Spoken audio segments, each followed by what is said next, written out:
Is this the beginning of the end for President Putin? And that's the question that we're asking this evening on Behind the Headlines, as 100,000 Russian troops have been slain since the conflict began, and as the West has increased its military support for the under-attack state that is Ukraine. I'm joined as always by my good friend and co-host Simon Barrett.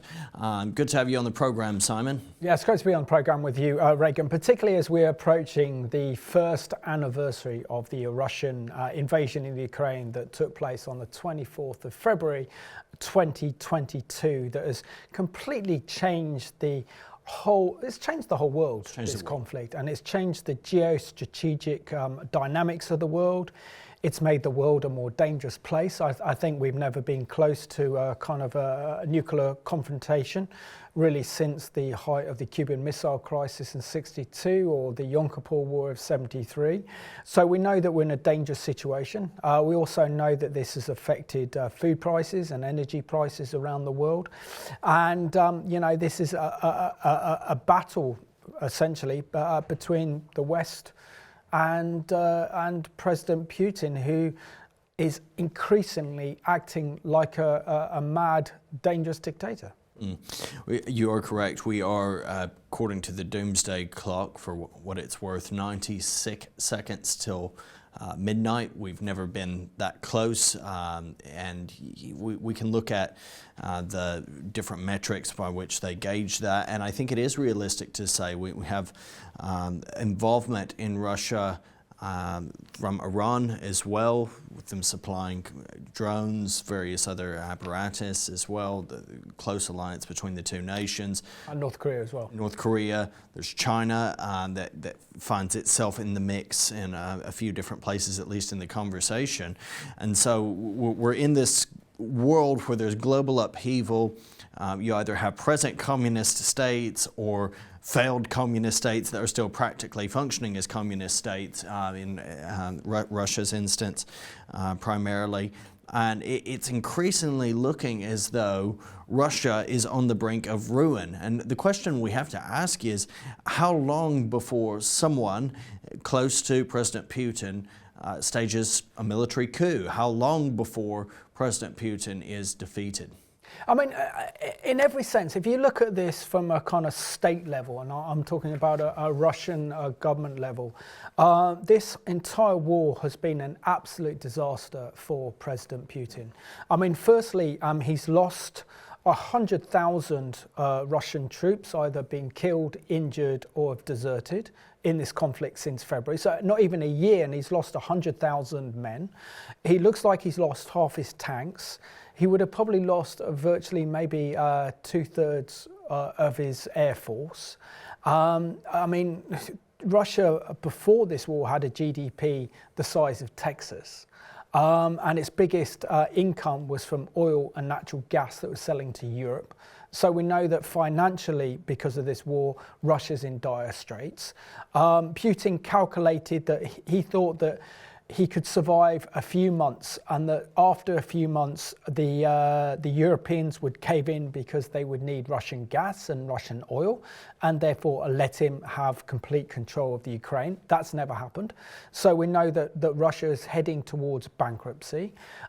We also know that politically there's huge political upheaval, because with over kind of 100,000 Russian soldiers, many of them are sons, brothers, husbands, are not coming back to their families.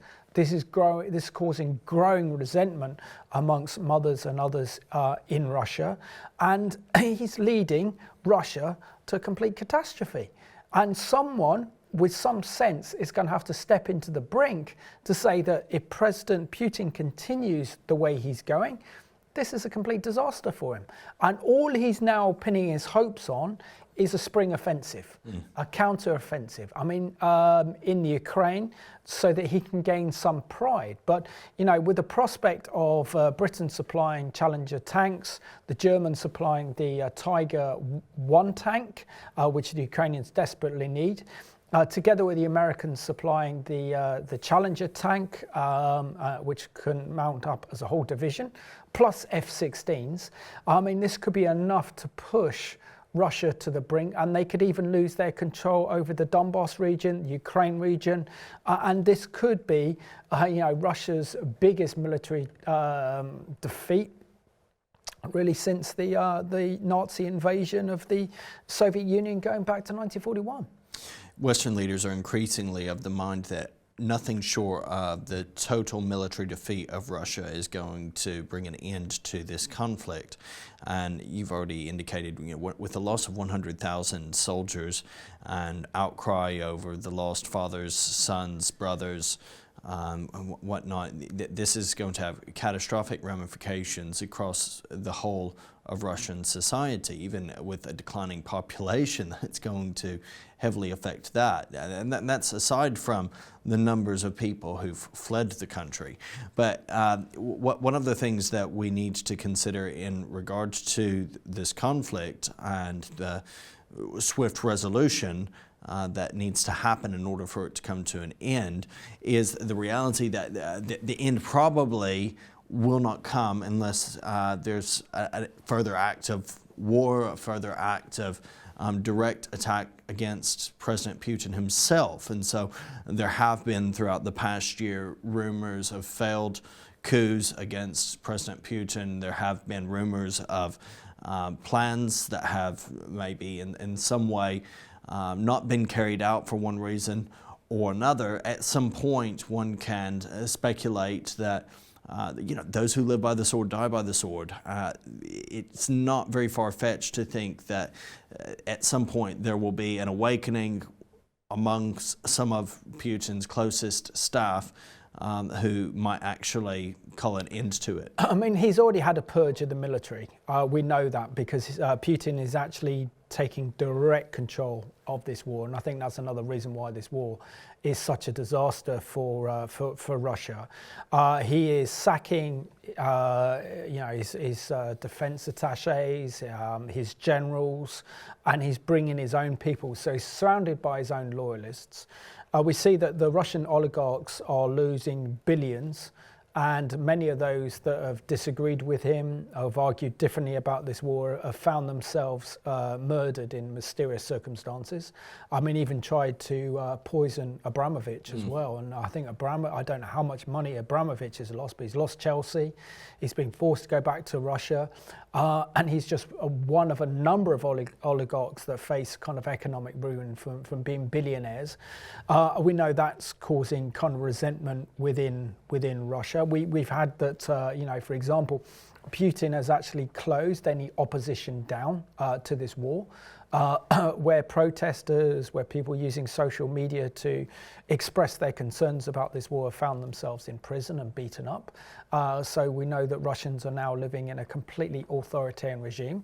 But we also got to remind ourselves that this is a lot of short-sight thinking on behalf of Western leaders, primarily because European leaders believed that with the collapse of the Soviet Union, this would lead to an era of lasting peace and stability. They actually saw that Putin was an authoritarian-style dictator, but they thought that they could live with him.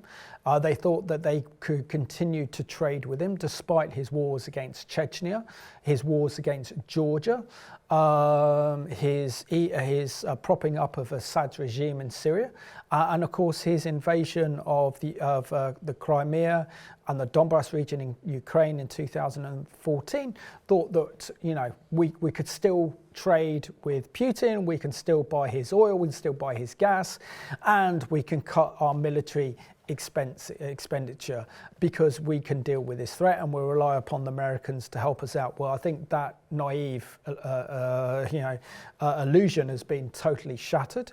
And according to Guy Millier, who's wrote an excellent article on the Gatestone Institute, said that that writing for the Gatestone Institute, which the title for this article is Putin Destroying Russia, argues that the Biden administration if they had pre-armed Ukraine and not pulled out the Russian troops before the Russian invasion, that most probably Putin would not have invaded. And also we have to understand that at the beginning of the war, President Biden offered the Ukrainian President Zelensky a get out of jail card. That he could have escaped Ukraine, and had he escaped Ukraine, Ukraine would have fallen into the hands of Russia, and there wouldn't have been any resistance. It's because whatever anyone thinks about Zelensky, he has shown himself to be a brave, courageous, charismatic leader who has put his people first and is winning this war, and is a kind of modern day Churchill. Indeed, Simon, and yet there's a bizarre intake of Russian propaganda that has seen Zelensky come under much attack. There have been people who, though they would praise Churchill and though they would praise those resistance fighters, against Nazi Germany in the past, will look at Zelensky and will highlight discrepancies or problems with his character, which of course there will be. There will be with any single one of us. If we were to apply the same to ourselves, we're hardly corruption-free in the United Kingdom. And yet this is the thing that people will speak of, or they'll raise the presence of some neo-Nazis in Ukraine. Well, we have those in the UK as well. So, we have this situation where we view a lot of what Putin is against as being what we're against. And so we think, well, the enemy of our enemies must be our friend, but that's not always the case. And indeed, I think, Simon, that the short-sightedness goes back a lot further. It goes all the way back, I believe, to World War II, wherein we did, in the immediate aftermath as well, to some degree, yes, there was the Cold War and that persisted, but we didn't show moral clarity or courage in our response and reaction to Stalin, who his regime cost so many more lives even than Hitler. I mean, beggars belief, but with that, well, he helped us in World War II, so we're not going to address 50 it. or 60 million people he had murdered in opposition. Yeah, as opposed to, to 6 to 7 million. I know the figures change or are varied in some ways, but depending on how you count, between 6 and 10 million people under Hitler, 60 million under Stalin. And so I don't think that we have a really solid claim to moral courage or clarity in relation to conflict. When it comes to 2014, people will say, oh, yeah, it's horrible what Putin's done in Ukraine, but let's remind ourselves that the seed of this began in 2014. Ukraine, due to its own problems and some of its own corrupt state at the time particularly, was in complete political disarray. Putin seized the opportunity and invaded Crimea under false pretense of protecting Russian citizens. And they're not Russian citizens, they're Ukrainians who speak Russian in that part. And at the time, some of us could look at it and say, well, we understand that because of the complete chaos in Ukraine and what's going on. And I think in the West, we lacked that clarity of, okay, this is a chaotic, corrupt situation. The president at the time fled and all of this. There were protests right throughout Kiev. But now we have a leader who is showing that he values the sovereignty of Ukraine's borders. He was offered freedom. He was offered the ability to leave. And yet so many people are continuing to take shots at him. Now, we're going to go to a news report just now. Ukraine Zelensky gets his wish, more money and Patriot missiles coming. This is with thanks to our friends at CBN. Ukrainian President Zelensky appeared before a joint session of Congress, thanking the American people for their help in its war against Russia. Russia could stop its aggression, really, if it wanted to, but you can speed up our victory. Zelensky was the first wartime leader to address both houses of Congress since Winston Churchill. He said more help is needed if Ukraine is to defeat Putin's army. Your money is not charity. It's an investment in the global security and democracy that we handle in the most responsible way. And the Ukrainian president is likely to get his wish. Earlier at the White House, President Biden announced a new aid package for Ukraine, worth nearly $2 billion. The assistance includes the deployment of advanced surface-to-air Patriot missiles, America's premier air defense system. Zelensky has requested the Patriots to ward off Russian missile and drone attacks. We need to be working with the Ukrainians to give them the ability to go on the offensive, because you cannot win a war on the defensive. Ukraine aid is also included in the nearly $2 trillion omnibus spending bill, $45 billion to both Ukraine and NATO in fiscal year 2023. Senate Minority Leader Mitch McConnell insists aid to Ukraine is the top priority of most Republicans. Providing assistance for the Ukrainians to defeat the Russians, that's the number one priority for the United States right now. Kevin McCarthy, who is seeking to become Speaker of the House when Republicans take control early next month, warns his members won't be writing Ukraine a blank check. Many of them want accountability for the billions of dollars and weapons already sent to Zelensky's government.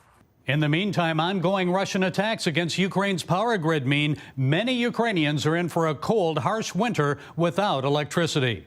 Although many also lack food and water, Zelensky says his people will endure. And he predicts Russian President Putin may launch a major ground offensive in the spring.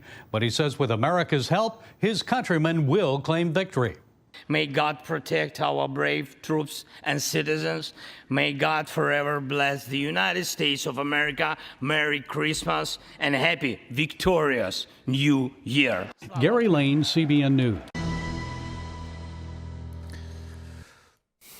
And as you can see, that news item was just before Christmas when the Ukrainian President Zelensky addressed both houses of Congress in the United States to appeal for more military support.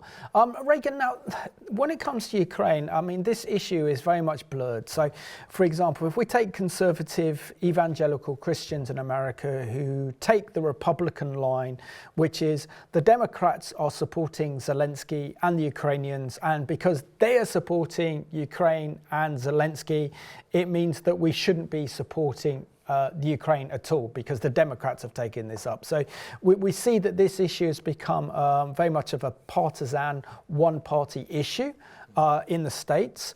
We also have to address the fact that, including many of our viewers, see that that President Putin is fighting this global struggle against globalism.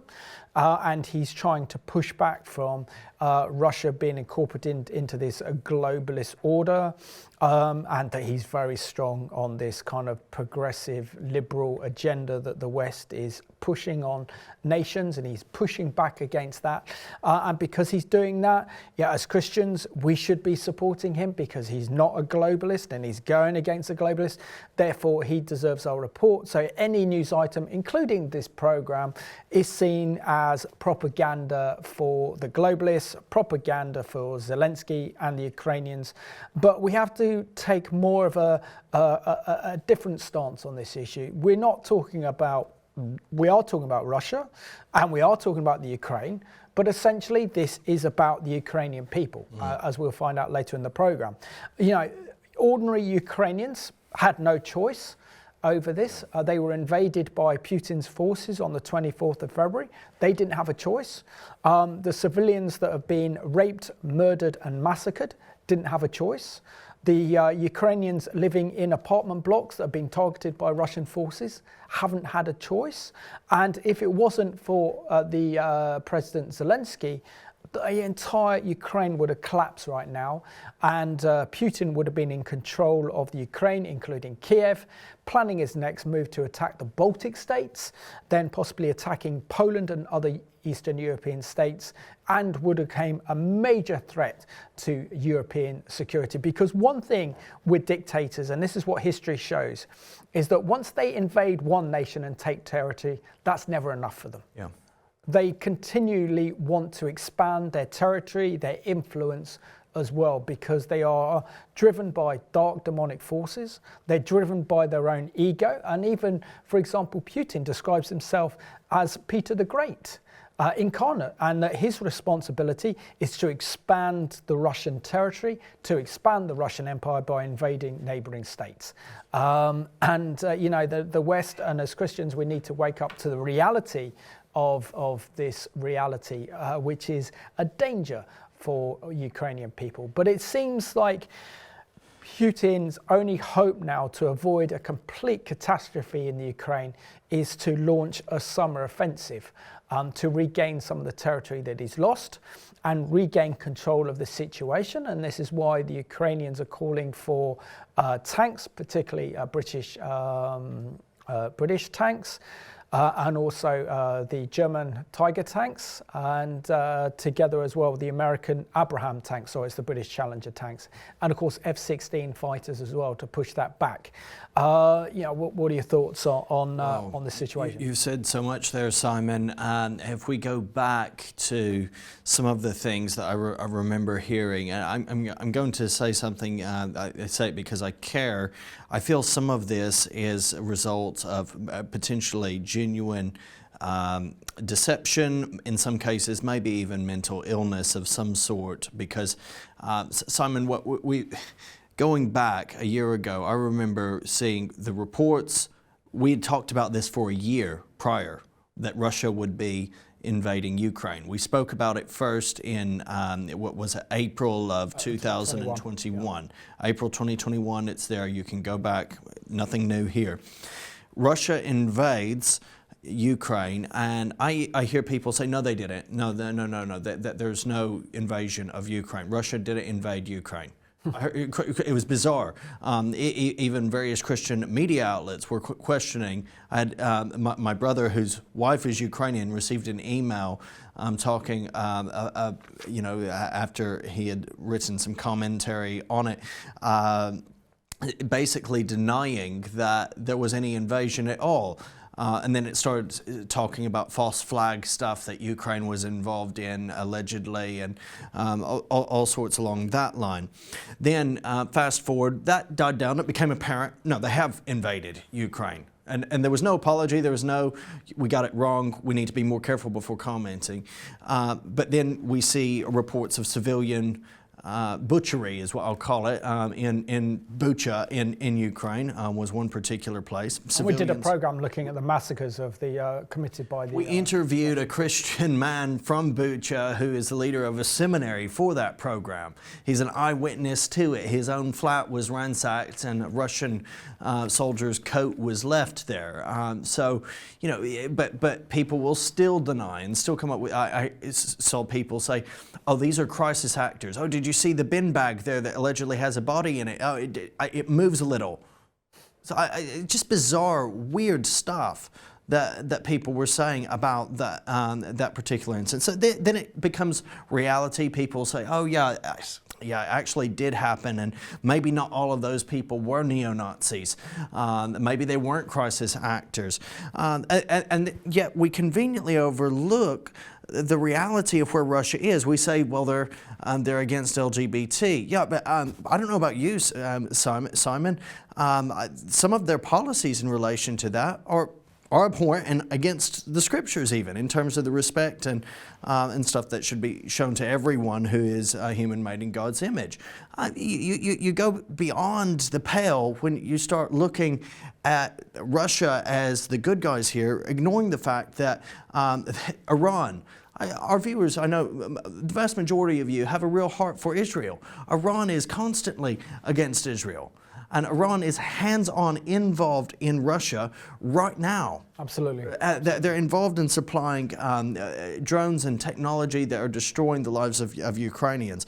You mentioned the concerns over globalism, and I can hear people say globalism. Well, you know, we also need to be careful about how we speak of globalism. This term has been hijacked and is being used right and left by anti-Semites. Yeah, no, absolutely. But I do believe, for example, the globalist agenda is to support the Ukraine as much as they can in order to bring about regime change in Russia. Their desires to see Putin fall and replaced by a more manageable puppet dictator in Moscow. No, there is no doubt about that.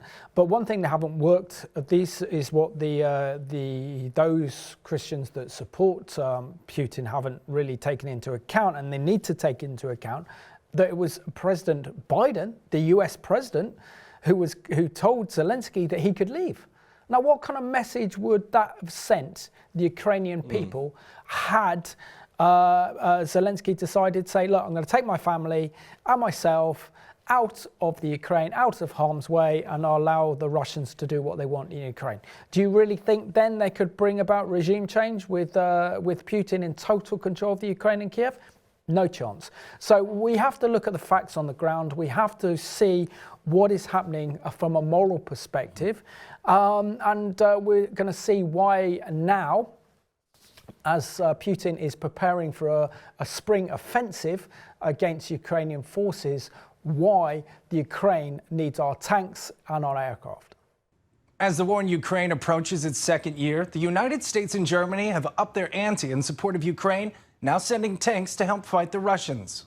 I'm announcing that the United States will be sending 31 Abrams tanks to Ukraine, the equivalent of 1 Ukrainian battalion. NATO allies are also sending help. The UK has pledged to send 14 of its Challenger 2 battle tanks. Germany is releasing 14 Leopard 2 tanks, with up to 60 more Leopards coming from other countries. About 2 battalions. Peter Rowe with the Hudson Institute believes the move creates shared escalatory risk. The Germans really are the key in Europe on this, because the Leopard 2, which is really what the Ukrainians want, there are many Leopard 2s in Europe. There's a thriving spare parts market across the continent. The German tanks should be arriving in weeks. The Abrams could take up to a year, since the U.S. is manufacturing new ones for the Ukrainians. When the ground hardens again for the summer, we could see a major Ukrainian offensive. Wednesday's announcement is a reversal of U.S. policy. The Biden administration has delivered dozens of packages of military aid, the latest totaling more than $5 billion in the last month alone.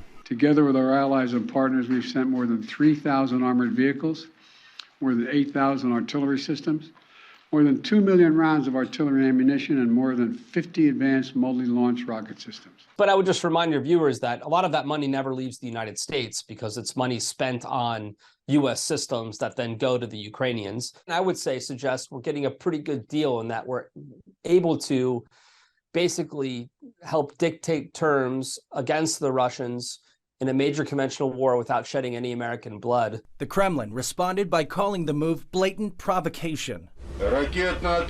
Wednesday, the Russian Defense Ministry released this video claiming to show a warship conducting hypersonic missile drills in western areas of the Atlantic Ocean. Ukrainian President Zelensky had requested up to 300 tanks. Yesterday, he tweeted his thanks to President Biden, now requesting F-16 fighter jets. Brody Carter, CBN News. We're now joined by my good friend Dmitry in Kyiv right now, and currently, as we're about to interview Dmitry on the situation in the Ukraine, Ukraine's electricity has been turned off. There is a siren alert as Russian missiles are hitting Ukraine's capital of Kyiv. Dmitry, great to see you. And warm welcome to Behind the Headlines. Can you just describe the current situation that you and your family are in Kyiv, knowing that there is a missile alert over the capital, and what does that mean for you and the rest of the residents of Kyiv? We speak Kyiv. It's again for last. Starting from November, it's from October, actually. It's again every air alert, red alert. It's serious because we have Iranian drones, we have missiles. So it's really attacking Kyiv, each missiles attack. So it's actually serious. And it's I'm living near that place where that rockets, that missiles or drones intercepted by Ukrainian air forces. So we really feel it by sound, by wave, by explosions. We know when it's flying. nearby.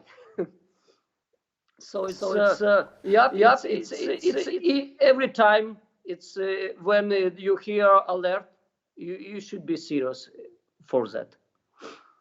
And Dmitry, can you just share with us how life for ordinary Ukrainians changed when we saw the Russian invasion of the Ukraine back on the 24th of February last year? How did the Russian invasion change your life and the lives of ordinary Ukrainians? We speak about personal, my family, and for all Ukrainians as well. It's changed totally. I mean, when you understand at 4 o'clock war started, and it's very obviously, again, place where my family living is right near military, one of the most important military airport, which is covering Kyiv and an area around. So it was attacked right in the first seconds.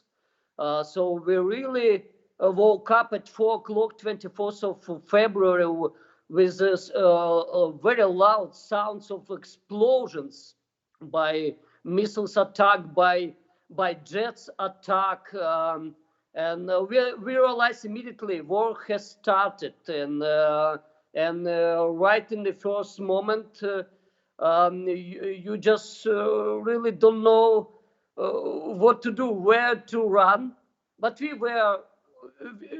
knew for a few days before what war will start, just because God spoke to our hearts, war will come. And we actually spoke, if war will start, what we will do if missiles attack or artillery attack, where me, my wife, and my two sons, where we should run, what we should do, switch off gas, electricity, and where we should hide. So we were a little bit prepared, but you never could really prepare when it started. But the most important is keep peace in your heart and your mind. So when it started, first moment, everything was, you should understand, all shops immediately were closed, nothing open, not food storage, not any supermarket, not medicine, not banks, terminals, nothing working. It just everybody started looking for food in between this missiles attack, in between jets attack, in between danger of parachuters, which were really in a few kilometers behind us and in front of us. It's like I really remember that moment when everything is closed, no food around, and just one Russian, or not Russian, but Ukrainian Orthodox church gave for free sausages. It was actually not helping, it just gave a food for first day. And it's really, you remember that for all of the rest of your life. And if you don't cash in your hands, you can't buy anything, because no bank system, no terminal, no credit cards, nothing working. You can pay, so only cash. If no cash, no food, nothing. It's and you don't know when Russians could come any moment to your place. It's a little bit careful, especially when you have your wife and you have sons. It's we already know what it's no rules, war rules for them. As a fellow pastor, could you tell us a little bit about the spiritual impact this has had on the people of Ukraine?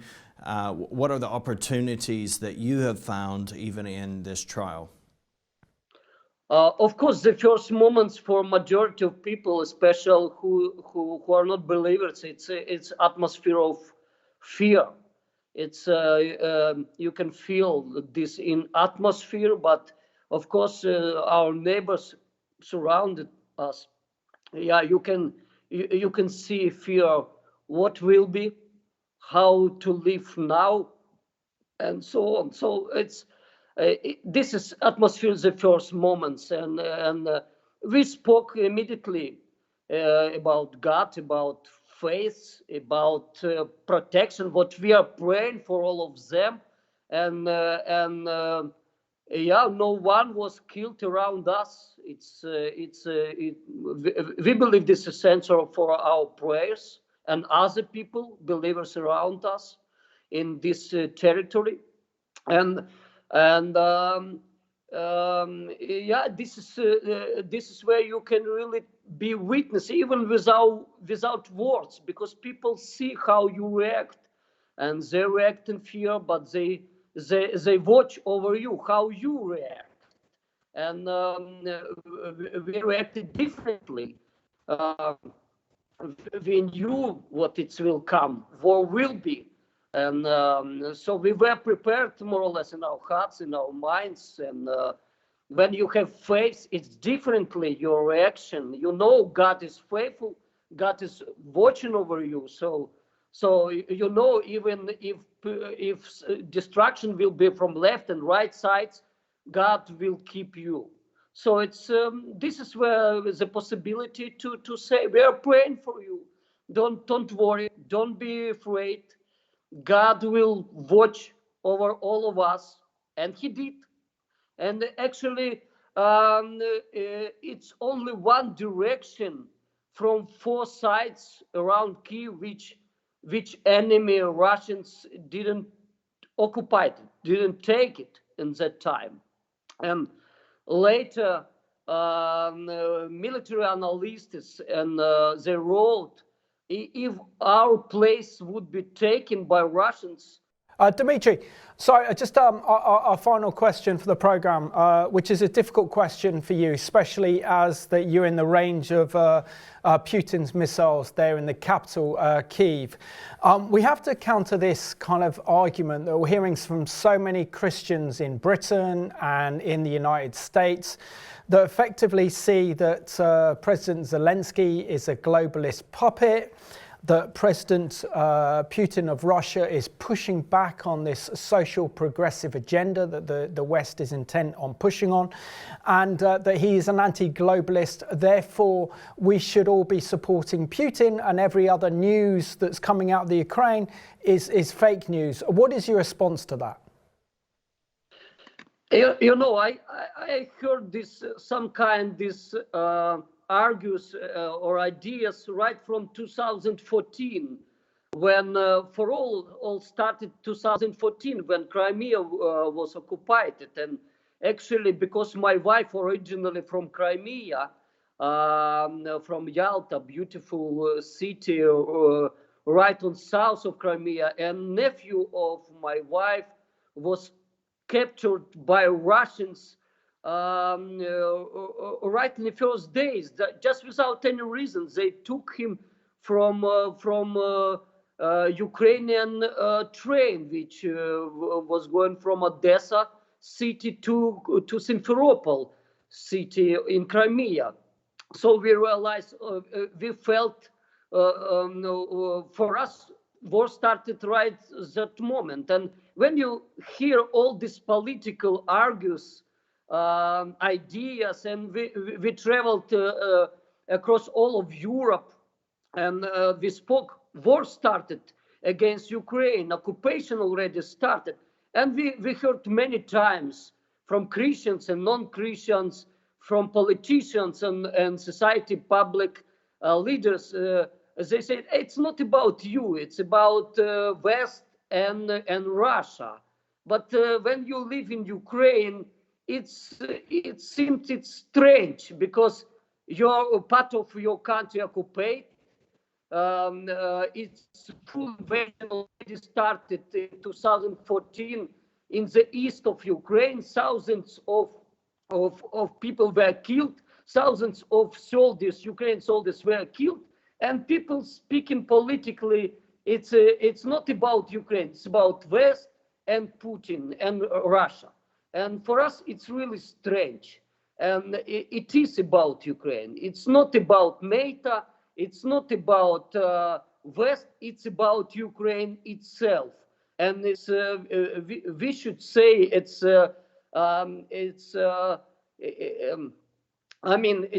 full invasion. It's full-size war. It's not against NATO. It's not against West. It's against Ukraine. And Ukrainian people suffer. Ukrainian women have been raped. Ukrainian soldiers dying. Citizens dying. Cities destroying. It's not about NATO. It's about us. Dmitry, I just want to thank you so much for joining us from Kyiv today. It's a duty for us and our viewers to pray for you and your family that you'll be kept safe under the blood of Jesus. And thank you for giving that moral clarity. And it was great to see you today. Please stay safe, my friend. And thanks for being our special guest on Behind the Headlines. It's my pleasure. Thank you for prayers. Thank you for support and for brotherhood and friendship. It's really keeping on the track. And because of the energy blackouts in Kiev right now, and Dmitry was doing that interview as the alarms sounded in the city with the prospect of Russian missiles targeting the capital, Kyiv. This is why his connection was a little bit poor, but let's continue to pray for him and his family. Reagan, now, President Biden has only just really woken up really since that very powerful speech by President Zelensky to both houses of Congress to help supply the Ukrainians with much needed tanks in order that Putin's spring offensive against the Ukrainian forces won't be successful. To turn the tide of the war. We have to always remind ourselves that even as Russia's losses have been absolutely catastrophic, Ukraine has also suffered losses and needs updated equipment in order to continue its resistance successfully. And so having been slow initially, as you said, to supply, now there is help on its way from the West. We have HIMARS missile systems that have enabled the military to turn the tide of the war in Ukraine's favor that are being supplied. With the Russians said to be preparing this fresh offensive in the spring, the White House has significantly increased support for the Ukrainian cause. They've offered to supply 50 Bradley fighting vehicles as part of a new $2.8 billion arms package for Ukraine.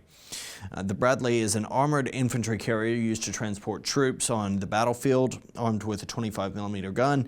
It also carries a launcher for TOW missiles that can destroy Russian tanks, which is very crucial. They've had loads of tanks destroyed already, and a reminder that their military hardware is very outdated.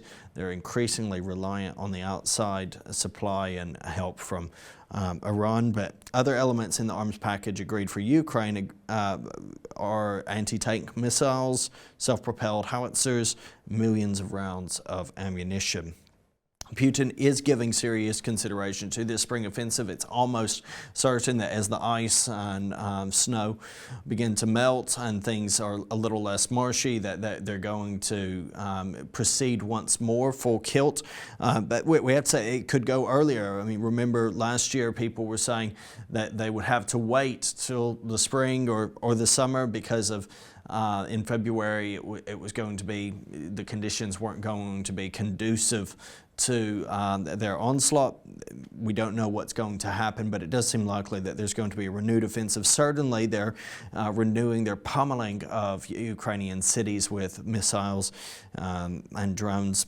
But the Russians, despite the heavy casualties, they're estimated to be losing 500 men a day, which is just colossal, insane.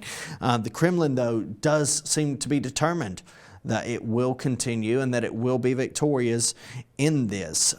There's only so long, though, they can hold out. Yep, and it's extraordinary to think that our Defence Secretary Ben Wallace made this statement in the House of Commons on the 13th of December 2022. He said, since the start of the invasion, the Ukrainians have lost over 100,000 Russian soldiers, either killed, injured, or deserted. We see there that Russian losses have been so high that Putin has called up mobilization of tens of thousands of more men, some of them sent to military training school, but others sent straight onto the front lines without any training, facing the prospect of certain death. They would receive no training, no arms, or would have rusty guns, no match for the Ukrainian-backed military. But also the problem with the Russian fighters is they don't know what they're fighting for. They don't know what they're there. Whilst the Ukrainians, and thanks to our friend Dmitry, describe is that the Ukrainians are fighting for their life, they're fighting for their liberty, and they're fighting for their sovereignty. Yeah, that's very much what's going on, and we've had that brilliant interview just now with Dmitry, wherein I really do pray, Simon, that our viewers, those who come under the viewing of this program, that there will be some insight and some agreement that it's time that we stop with the conspiracy stuff, that we agree Ukraine has sovereignty over its borders, it's fighting for its freedom. And has the right to fight for its has freedoms. the absolute right to do that. And also to pray for the Christians in the Ukraine as well, and that we need to show solidarity with Dmitry and with other Christian pastors who are trying to spread the gospel in this very dangerous time in the Ukraine. And we know that a lot of prayers are going into the Ukraine. And Dmitry was telling me when I met him in Jerusalem for the Christian Media Summit that the miracles that have taken place have been incredible. Bombs that should have hit certain buildings haven't gone off.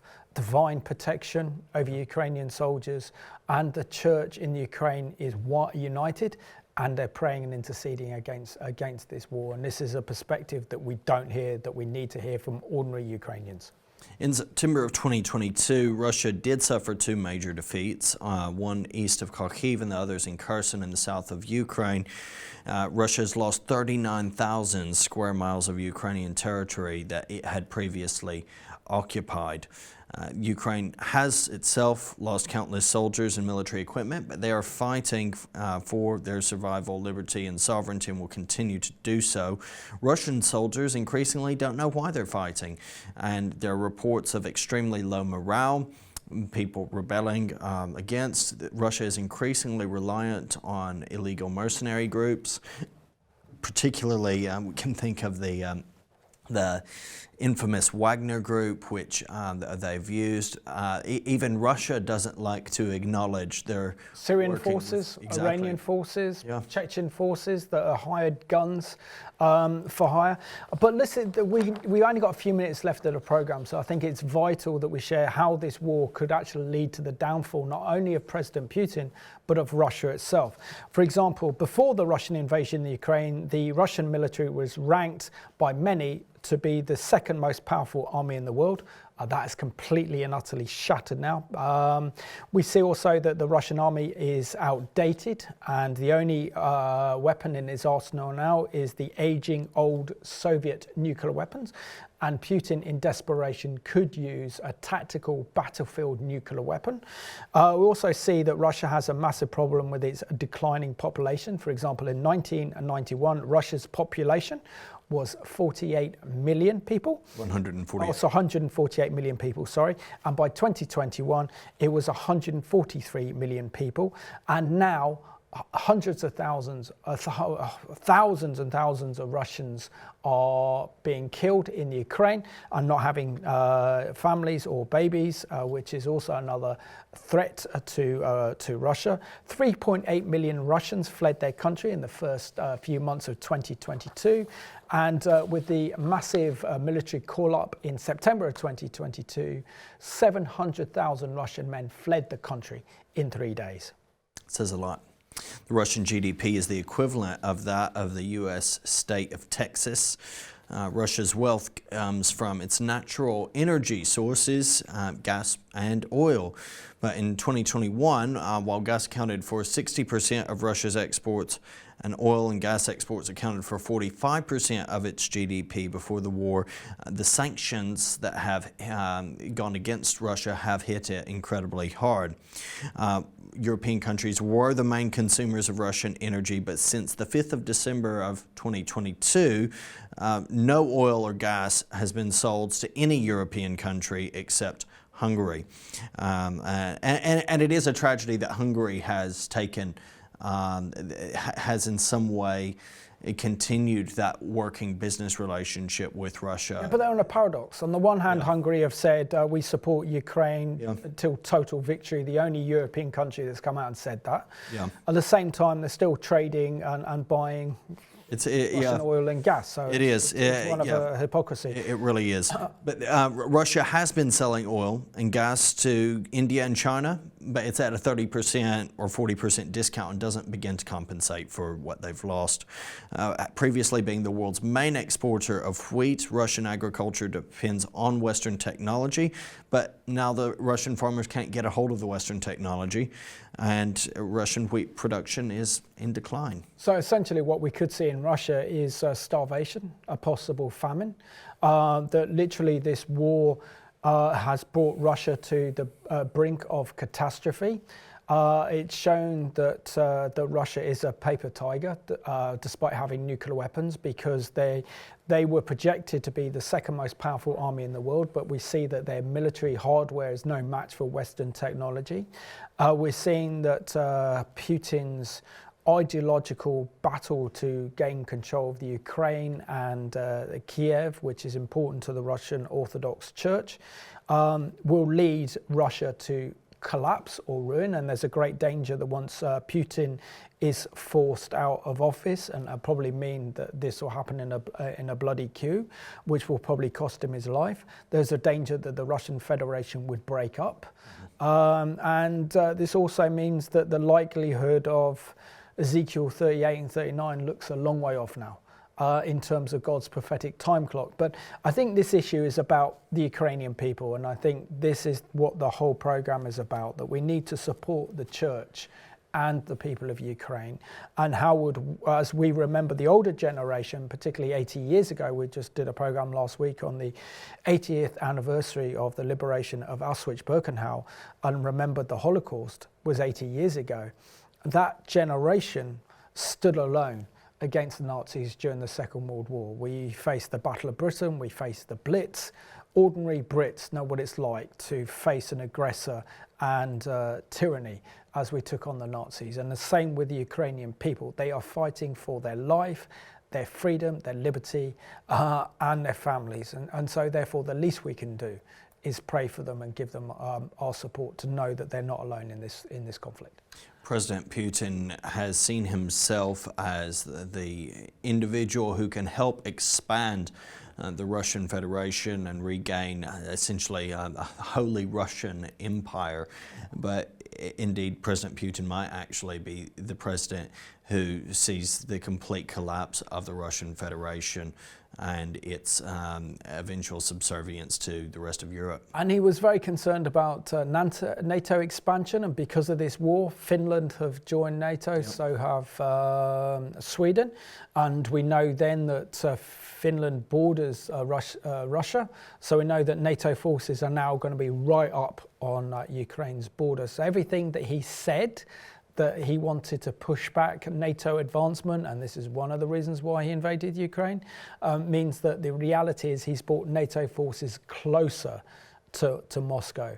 And we also need to pray for sanity as well, that sanity would prevail, because even with the Russian people, they're under an incredible dictatorship and incredible propaganda.